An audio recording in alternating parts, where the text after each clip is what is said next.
പാലക്കാട്ടേക്ക് പോവുകയാണ്. അവിടെ കാലിൽ മുറിവേറ്റ നിലയിൽ മണ്ണാർക്കാട് ജനവാസ മേഖലയിൽ ഇറങ്ങിയ കാട്ടാനയെ മയക്കുവെടി വെച്ചു. മുറിവ് കാരണം കാട്ടാനയ്ക്ക് കൂടുതൽ സഞ്ചരിക്കാൻ പറ്റാത്ത അവസ്ഥയിലായിരുന്നു.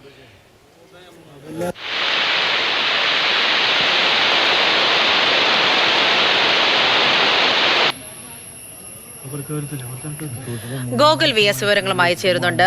ഗോകുൽ, ഇത് കുറച്ച് ദിവസമായിട്ട് ഇങ്ങനെ തന്നെ ആ സ്ഥലത്ത് നിലയുറപ്പിച്ചിരിക്കുകയായിരുന്നു. മയക്കുവെടി വെച്ചതിന് ശേഷം കാലിൽ മുറിവുണ്ട്. എങ്ങനെയായിരിക്കും ചികിത്സയും മറ്റു കാര്യങ്ങളുമൊക്കെ? എന്താണ് തീരുമാനം?